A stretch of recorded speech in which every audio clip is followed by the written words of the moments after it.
성령님의 능력을 간구해요 라는 제목으로 우리가 오늘 말씀 듣도록 할게요. 자, 여러분, 사도행전은 누가 썼을까요? 그러게요. 뭐세?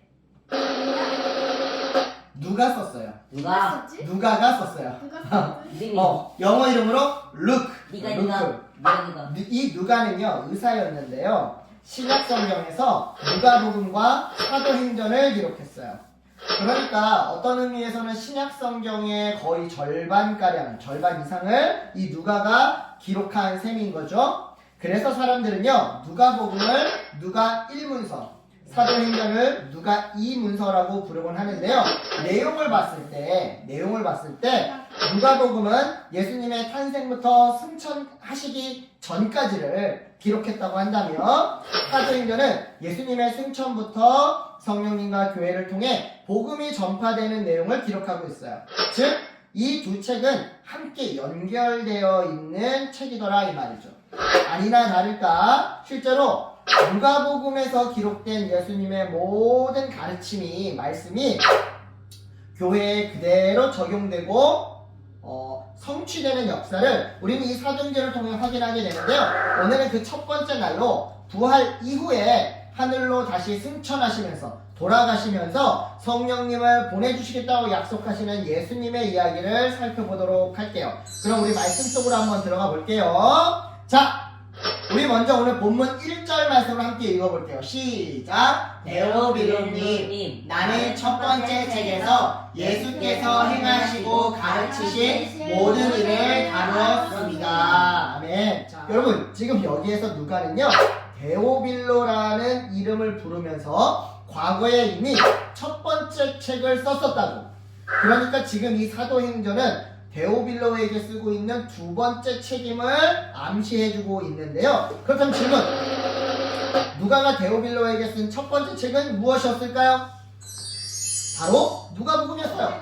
그런 의미에서 우리 누가복음 1장 3절을 읽어볼게요. 시작! 그런데 존귀하신 데오빌로님, 나도 모든 것을 시초부터 정확하게 조사하여 보았으므로 각하께 그것을 순서대로 써드리는 것이 좋겠다고 생각하였습니다. 자, 아멘. 자, 여러분, 누가복음은 사도행전보다 먼저 쓰여진 거라고 했죠? 오늘 우리 본문은 뭐예요? 사도행전. 이 누가복음은 사도행전보다 먼저 쓰여진, 누가에 의해서 쓰여진 책. 그런데 그 먼저 쓰여진 누가복음의 가장 첫머리에 뭐라고 되어 있는 거예요? 존귀하신 데오빌로님, 나도 모든 것을 시초부터 정확하게 조사하여 보았으므로 각각의 것을 순서대로 써드린 것이 좋겠다고 생각하였습니다 라고 이야기하고 있는 거예요. 지금 여기에서 모든 것이란 예수님의 탄생과 예수님의 공생애, 그러니까 사역, 그리고 십자가에서의 죽음과 부활 사건을 의미해요. 그것을 순서대로 써서 데오빌로에게 드린 것이 바로 누가복음인 것이죠. 아니나 다를까 오늘 본문인 사도행전 1장 2절에서 누가는요, 거기에 나는, 자, 여기에서 말하는 거기에가 바로 누가복음을 의미하는 건데요. 그러니까 누가복음에서 나는, 누가는 예수께서 활동을 시작하신 때로부터 그가 선택하신 사도들에게 성령을 통하여 지시를 내리시고 하늘로 올라가신 날까지 하신 모든 일을 기록했다고 말하는데요. 이어지는 3절로 5절을 보니까 예수님은 부활 이후에 40일 동안 제자들에게 여러 번 나타나셨대요. 나타나셔서 하나님 나라에 관한 일을 말씀해 주셨다고 하죠. 그리고는 어느 날 예수님이 이번에는 제자들에게 성령님을 받을 거라고, 제자들 너희들이 성령을 받을 거라고 말씀하셨는데요. 그러자 제자들이 예수님께 이렇게 물어봤대요. 본문 6절 내용이에요. 주님께서 이스라엘에게 나라를 되찾아 주실 때가 바로 지금입니까? 자, 여러분, 지금 이 질문은요, 쉽게 말하자면 이런 내용이었어요. 지금 말이 너무 어렵죠? 쉽게 말하면 이런 내용이었어요. 예수님께서 부활 이후 40일 동안 말씀해 주셨던 그 하나님 나라가 이제 완성되는 겁니까? 그러자 예수님은 7절에서 이렇게 대답하셨는데요. 때와 시기는 아버지께서 아버지의 권한으로 정하신 것이니 너희가 알 바가 아니다. 즉, 하나님 나라가 언제 완성될지는 제자들이 관여하거나 관심을 가질 일이 아니라고 말씀하셨던 거죠. 안 알려줌 해주신 거죠. 그렇다면 예수님은 제자들에게 왜 관심을 갖지 말라고 하셨던 걸까요? 참고로 예수님은 오늘 살아가는 우리에게도 하나님 나라가 언제 완성될지, 다른 말로 예수님이 언제 다시 이 땅에 오실지, 세상의 종말이 언제일지, 이 언제에 대해서는 관심을 갖지 말라고 오늘을 사는 우리에게도 동일하게 말씀하시는데요. 그 이유가 뭘까요? 그 이유는요, 만약 언제 하나님 나라가 완성되어서 주님이 이 땅에 다시 오시는지 이 언제를 알게 되면 사람들이 그 전날까지 엉망진창으로 흥청망청으로 살 것이기 때문이에요. 왜요? 예수님이 이 땅에 오시기 전까지만 회개 기도하면 예수님이 다 용서해 주실 거니까 말이죠. 이처럼 예수님의 용서를 악용하는 우리의 이 잔머리 가득한 본성을 미리 다 알고 계시기에 예수님은 본인이 언제 오실지, 다른 말로 하나님 나라가 언제 완성될지 알 필요가 없다고 말씀하셨던 건데요. 이어지는 8절에서 예수님은 이렇게 말씀하셨어요. 성령이 너희에게 내리시면 너희는 능력을 받고 예루살렘과 온 유대와 사마리아에서 그리고 마침내 땅끝에서 내 증인이 될 것이다. 즉 하나님 나라가 언제 완성될지는 저 하늘에 계시는 하나님 아버지 소관이니까 너희는 이 땅에서의 일이나 집중하라는 말이었던 거예요. 다시 말해 미래에 일어날 일에 정신 팔지 말고 지금 발 딛고 살아가는 오늘의 집, 오늘의 학교, 오늘의 숙제, 오늘 친구 관계, 오늘 예배, 바로 이 오늘의 관심과 집중을 쏟으라는 말씀이었던 거죠. 이 말씀에 따라 제자들은 이제 예수님이 보내주실 성령님의 능력으로 예루살렘부터 온 유대와 사마리아 땅끝까지, 이 땅끝까지 복음이 전파될 거예요. 이 과정이 기록된 책이 바로 사도행전인 것이죠. 이런 의미에서 우리는요, 제자들이 자신들의 능력이 아닌 성령님을 받아, 즉 성령 하나님의 능력으로 복음을 전하게 될 거라는 오늘 말씀을 반드시 명심해야 하는데요. 왜냐? 땅끝까지 복음을 전하는 이 일은요, 내 힘만으로는 절대적으로 불가능하기 때문이에요. 왜요? 복음을 전하다 보면 어떤 사람들이 돌멩이를 던질 수도 있어요. 거부할 수도 있어요. 나를 거절할 수도 있어요. 나를 무시할 수도 있어요. 손가락질할 수도 있어요. 때로는 채찍질을 할 때도 있고요. 억울한 누명을 씌워서 감옥에 가둘 수도 있어요. 가난할 수도 있고요. 못 먹고 굶주릴 수도 있어요. 복음을 전하는 일은요, 굉장히 힘든 일이에요.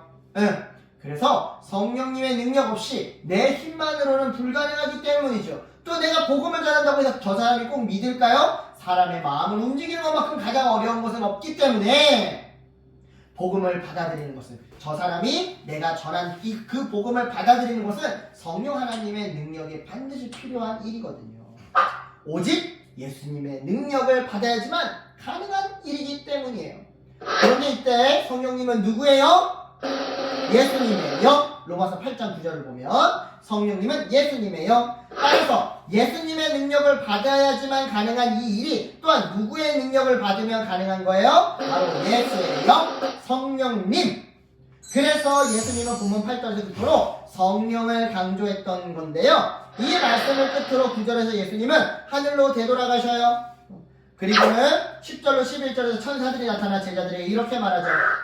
갈릴리 사람들아, 어찌하여 하늘을 쳐다보면서 서 있느냐? 너희를 떠나서 하늘로 올라가신 이 예수는 하늘로 올라가시는 것을 너희가 본 그대로 다시 오실 것이다. 여기서 우리는 9절에 등장하는 구름에 쌓여서라는 표현에 집중할 필요가 있어요. 구약을 보면 전능하신 하나님이 이스라엘 백성에게 나타나셔서 말씀하실 때 구름이 등장하곤 하는데요. 이처럼 성경에서 구름은요, 하나님의 인재와 함께 우리가 알 수 없는 하나님의 집, 하나님의 처소를 의미해요. 즉 하나님이 어디에 계시는지, 대기권에 계시는지, 저 우주에 계시는지, 뭐 몇 번 은하에 계시는지, 이처럼 알 수 없는 하나님의 거처를 표현할 때 구름이 등장하더라 이 말이죠. 따라서 이런 맥락에서 보자면 구름에 쌓여서 보이지 않게 된 예수님과 이어지는 천사들의 말은요, 예수님이 어디로 가시는지, 그리고 아까 말했던 것처럼 언제 다시 오시는지, 이런 거에 관심 갖지 말라라는 메시지를 우리에게 전해주고 있는 거예요. 대신 분명한 것은 뭐예요? 우리 예수님은 반드시 올라가신 그 모습 그대로 다시 내려오신다라는 거예요. 그러니 다시 오실 그 예수님을 기대하면서 이 땅에서 우리가 해야 할 일, 성령을 힘입어 복음을 전하고 복음을 삶으로 살아내는 거죠. 오늘 말씀을 통해 우리 주님은요, 성령님의 힘을 받아야지만 오늘을 아름답게 살아갈 수 있다고 말씀하셔요. 또한 오늘 내가 만나는 사람들에게 복음을 전할 수 있고 오늘 하루 어디에 있든지 복음에 합당한 삶을 살 수 있다고 말씀하시죠. 어떻게 해야지만? 성령님의 힘을 받아야죠. 사랑하는 여러분 가운데 오늘 하루를 슬프고 억울하게 살고 싶은 사람은 아무도 없을 거예요. 또한 학교에서 만나는 친구들이나 동네에서 만나는 이웃들에게서 에이 저렇게 행동하면서 예수님을 믿는다고? 교회를 다닌다고? 저놈 하는 짓 보니까 교회 다니고 싶은 마음이 싹 사라져? 저놈 하는 짓 보니까 예수님이 사기꾼인 게 틀림없어! 라는 말을 듣고 싶은 사람도 아마 아무도 없을 거예요. 오히려 정반대로 여러분 모두 매일매일 즐겁게 행복하게 부모님과 살고 싶을 거예요. 바르고 정직하게 살고 싶을 거예요. 나를 보면서 친구들이 야, 너 보니까 예수님 믿고 싶다. 나도 교회 다니고 싶다. 너 정말 대단하구나. 라고 말하는 걸 듣고 싶을 거예요. 그렇다면 여러분 성령님의 힘을 받으세요. 덧입으세요. 날마다 기도하세요. 그리고 매 순간 기도하세요. 성령님! 아이고 화면이 꺼졌네. 성령님! 내게 힘 주시옵소서. 내게 힘을 주시옵소서. 친구들이 나를 괴롭힐 때마다 성령님 내가 참고 이겨낼 수 있는 힘을 주시옵소서. 하기 싫은 공부를 해야 할 때도 성령님 내가 참을 수 있도록 참을성을 내게 주시옵소서. 거짓말하고 속임수 쓰고 싶을 때도 하나님 성령님 내게 사탄의 유혹이 찾아오지 못하게 힘을 주시옵소서. 여러분 이렇게 기도할 때 우리는 지금 발 딛고 살아가는 오늘의 집, 오늘의 학교, 오늘의 숙제, 오늘의 친구, 오늘의 예배, 바로 이 오늘을 복음에 합당하게 복음을 전하는 삶으로 살아갈 수 있어요. 그러니 여러분 이 믿음으로 이번 한 주 적어도 아침에 눈 뜨자마자 한번 성령 하나님께 이렇게 기도하는 성령님 제게 오늘 하루 성령 하나님의 지혜와 능력을 부어주세요. 오늘 사람들을 만날 때 학교를 갈 때 선생님들을 만날 때 내가 무엇을 하든 어디에 있든 성령 하나님의 지혜와 능력을 부어주세요 라고 아침에 눈 뜨자마자 침대에서 뻘떡 일어나기 전에 침대에서 몸을 한번 딱 뒤집어가지고 엎드려서 무릎 꿇고 기도를 하는 저와 여러분 되시길 예수님의 이름으로 축복합니다. 아멘. 아멘. 기도할게요. 하나님 감사합니다.